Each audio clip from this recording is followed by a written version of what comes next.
I am presenting Union Gospel Press's Sunday School Lesson number 10, Sunday, August 4th, 2024. The lesson is entitled A Faithful Servant in the Church. Lesson text comes from Acts chapter 9, verses 36 through 43. Related scriptures are 2 Kings chapter 4, verses 18 through 37. Matthew chapter 9, verses 18 through 19 and 23 through 26. 1 Thessalonians chapter 4, verses 13 through 18. The place is Joppa.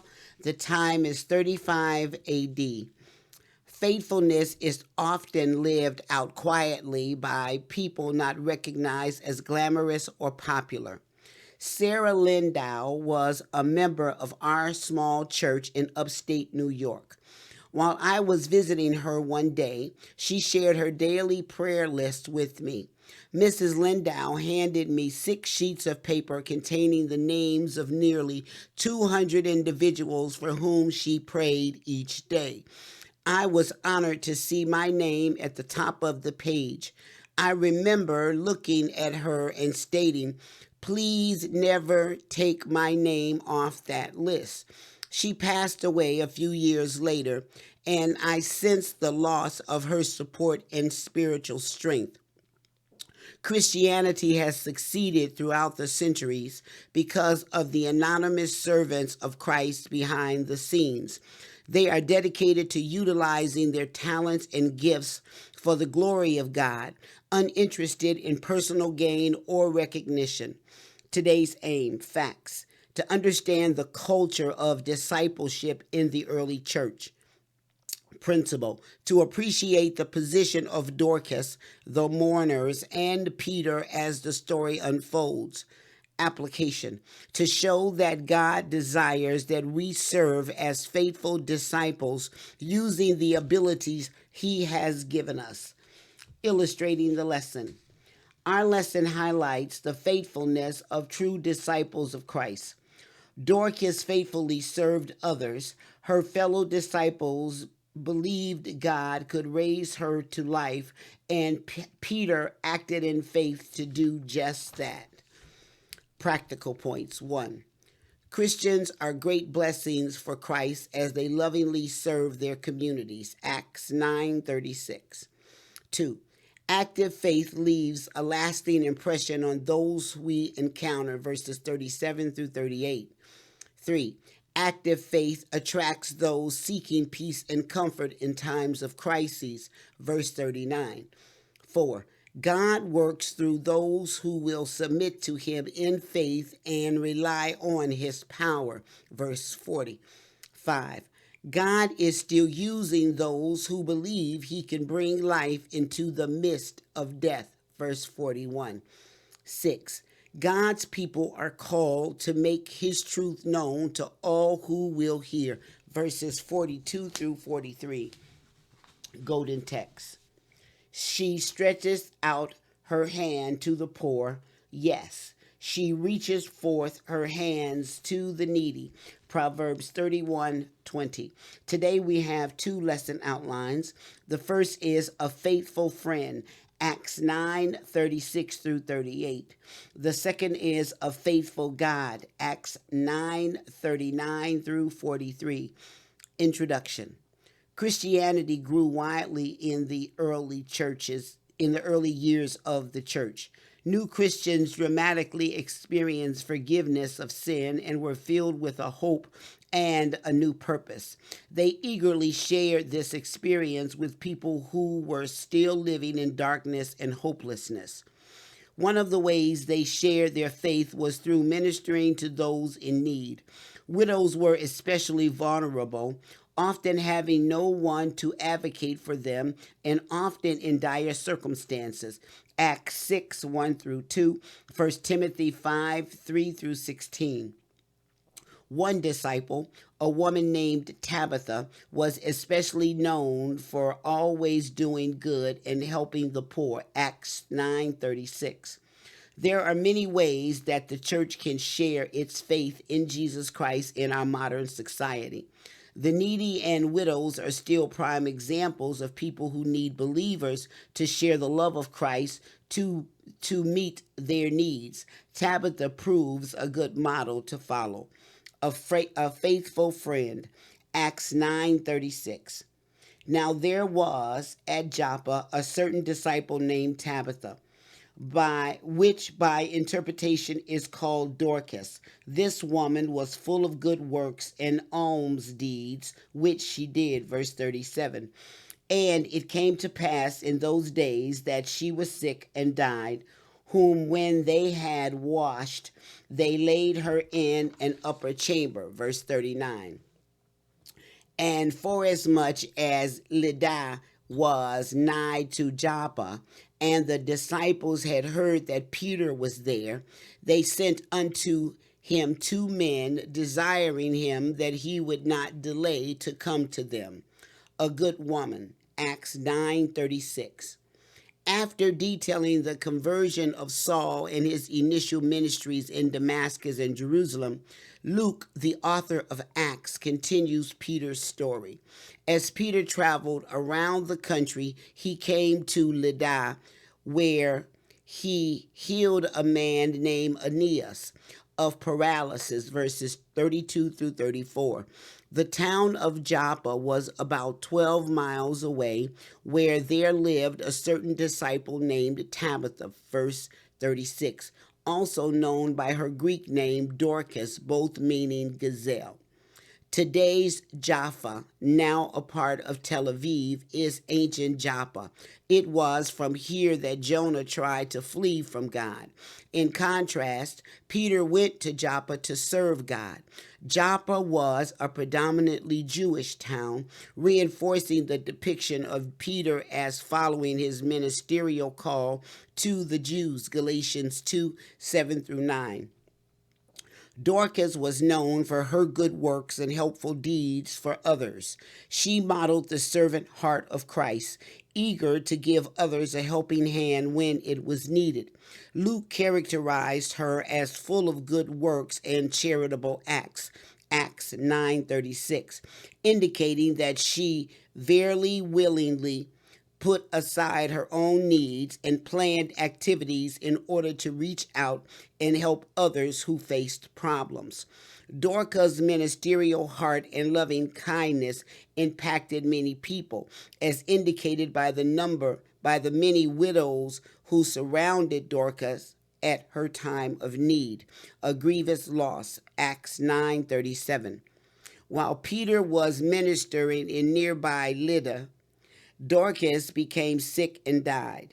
One wonders why God sometimes allows his faithful servants to die when they are eager to minister, while allowing other people to live who otherwise have no interest in serving him.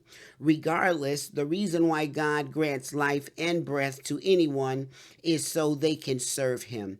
It is always hard to accept the death of someone who is kind, active, and useful in a local church. People like Dorcas are needed everywhere, but God, in his greatness, accomplishes his will even through losses that are difficult to bear. He has the right to give and take away. So even when the loss is painful, we should continue to be thankful and trust in his sovereign will and control. The death of Dorcas was truly a great loss to that congregation, but the believers in Joppa had hope in spite of it. It was customary for the bodies of the deceased to be buried immediately. Acts 5:1 through 10. The fact that the believers washed Dorcas's body and laid her in an upper chamber instead of having her buried immediately indicates an unusual approach. Washing the body was a common practice in many cultures, including among the Jews. Another common practice was to anoint the body with spices, but Luke doesn't mention if Tabitha's body was anointed.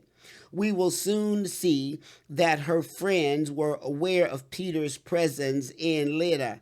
Although we have no record of any of the apostles previously bringing someone back to life after death, it is possible that these friends were hoping for that most unusual result. A hopeful request. Acts 9:38. The short distance between Joppa and Lydda allowed news of Peter's healing ministry to reach Joppa quickly. Distressed as they were over Dorcas's death, they turned to Peter for help. The Bible does not specifically record instances of the apostles raising anyone from the dead up to the time of Acts 9, but God's power was definitely at work in Peter. The disciples in Joppa sent two men from their group to find Peter. Given the urgency to bury a dead body, the men likely set off at once on the 3-hour southeasterly journey. Once they found Peter, the disciples implored him to come at once without delay. We understand the urgency of the situation when we realize that decomposition began soon in the warm climate, and since several hours of travel each way was required, time was of the essence. We are not told what Peter was doing when the two messengers arrived, but evidently he was able to leave immediately and accompany the men back to Joppa. Those in ministry know that emergency situations require immediate attention. During such times, we must lean heavily on the Lord and ask for his guidance. Emergencies can arise in everyday life for any one of us. The only way we can be prepared to handle unexpected situations is to have a consistently close walk with God at all times. Then, when the unexpected hits, we are fully aware of his presence and strengthening power. A faithful God. Verse 39. Then Peter arose and went with them. When he was come, they brought him into the upper chamber, and all the widows stood by him weeping and showing the coats and garments which Dorcas made while she was with them. Verse 40. But Peter put them all forth and kneeled down and prayed, and turning him to the body said, Tabitha, arise. And she opened her eyes, and when she saw Peter, she sat up. Verse 41. And he gave her his hand and lifted her up, and when he had called the saints and widows, presented her alive. Verse 42. And it was known throughout all Joppa, and many believed in the Lord. Verse 43. And it came to pass that he tarried many days in Joppa with one Simon a tanner. Peter's arrival, Acts 9:39. Peter immediately started out with the two men. As soon as he arrived in Joppa, he was ushered into the upper chamber where Dorcas' body was lying. As was typical of death rituals in the ancient Middle East, Mark 5:38 through 39, Peter found Dorcas' body surrounded by mourners. Dorcas was a benefactor or patron of many widows, and they gathered around her body to comfort one another. The mourners impressed upon Peter her generosity, showing him robes and other clothing she had made for them, some of which they were likely wearing at the very moment.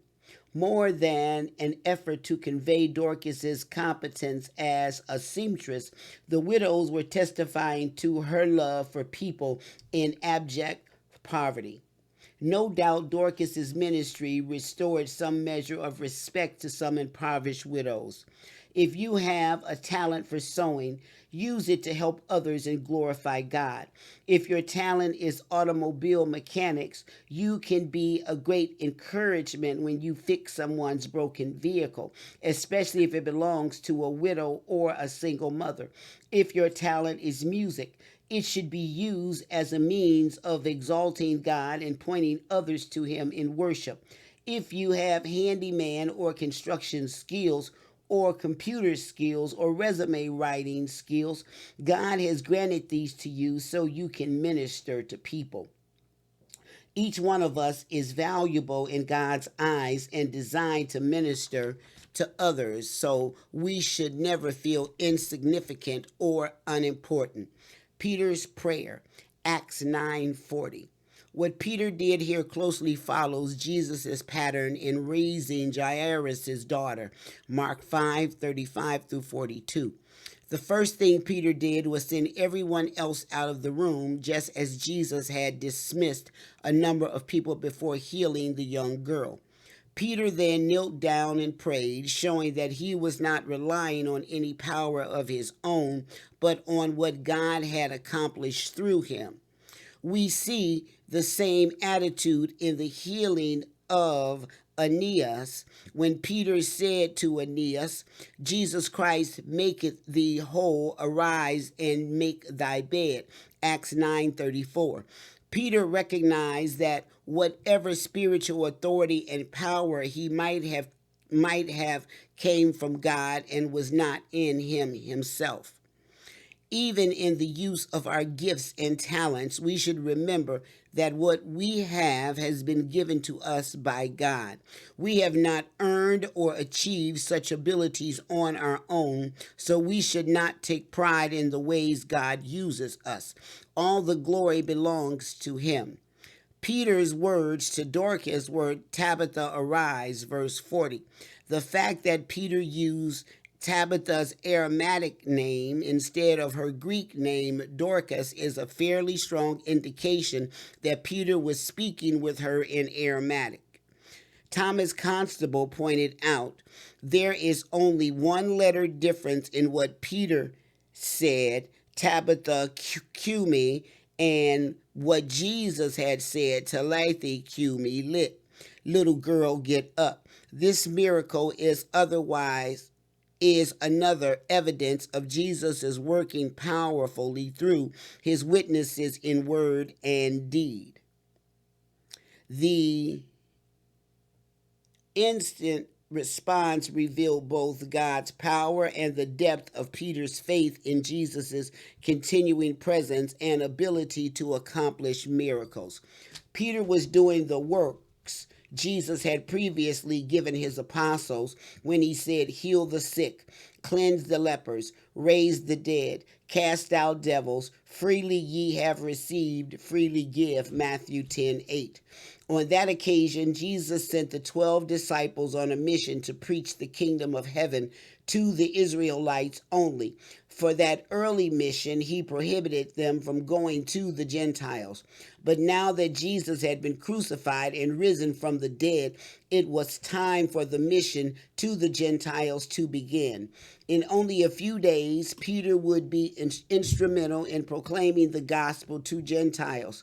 It must have been a source of deep joy to him to see such a work of God through him, apparently restoring life for the first time. Presentation to the saints, Acts 9:41. At Peter's command to rise, Dorcas opened her eyes and sat up. In a social context where a person is considered unclean if they enter a room with a dead body, Peter reaches out his hand to take Dorcas's hand, just as was the case whenever Jesus touched an unclean person. God's power through Peter purified any uncleanness. It must have been with great sense of joy that Peter called out to the believers who were there, especially the widows who had been mourning the death of their friend, and presented her alive once again. Although Peter was being greatly used by God in unique ways, he had emotions and surely would have been moved by this miraculous event, as any of us would. The joy the apostles felt when they did great miracles for God can be ours when we reach out and help others in need, as both Peter and Dorcas did. God does not intend for us to live only for ourselves, but has given us the privilege of having relationships. He wants us to encourage and benefit others. Prevailing message, Acts 9:42 through 43. Soon the whole town had heard about the raising of Dorcas. Her own popularity surely contributed to the news spreading quickly. The miracle gave Peter and the other believers opportunities to share the gospel message, for many others became believers as a result of this one incident. Peter did not claim personal greatness because of what had happened, but rather simply pointed people to Jesus. To both the healing of Aeneas and Aeneas in Lydda and the raising of Dorcas in Joppa, there was a response of faith. Acts 9:35 reads that after Aeneas's healing, many turned to the Lord. After Dorcas's raising, we read that many believed in the Lord, verse 42. Both phrases indicate faith in Jesus as Savior and Lord. As was the case with Jesus' own ministry, miracles function to draw attention to Christ and message that he preached. Miracles had the same function for Peter and other apostles. Christianity was still in its infancy, and miraculous healings ensured that the news would spread widely and rapidly. After hearing of such amazing events brought a curiosity to learn more about Jesus and apostles who were healing in his name. God was accomplishing the spread of the gospel through his servants, and the family of God was increasing steadily. God's plan continues to focus on spreading the good news of salvation through us. Peter stayed in Joppa many days as the guest of Simon the tanner. Tanners were not looked upon favorably by Jewish people because of their constant contact with the skin of dead animals, making them ceremonially unclean. Leviticus 11:40. In the next chapter of Acts, Peter would be sent to minister to a group of Gentiles at the home of Cornelius. So his stay with Simon served as preparation for his next assignment in ministry. We have to appreciate Peter's willingness to serve in whatever way God directed, even when it might have been outside his comfort zone. He was a faithful disciple, always eager to do what his master wanted. He is an example we should follow. Questions. 1. What two people and what two towns are mentioned in this account of Peter's ministry? 2. What was Dorcas's reputation among the people of Joppa? 3. What happened to Dorcas that caused sorrow in the town, and what did the people do with her? 4. To whom did Dorcas's friends reach out for help, and what made them think of doing this? 5. How did the people of Joppa let Peter know how much Dorcas had meant to them? 6. What initial action by Peter mimicked what Jesus had done? 7. Why is it important to know that Peter prayed before doing anything else? 8. What happened after his prayer? 9. What happened in Joppa as a result of this incident? 10. Where did Peter stay, and why is this significant? This concludes the Sunday School lesson for Sunday, August 4th, 2024. Thank you for listening. God bless.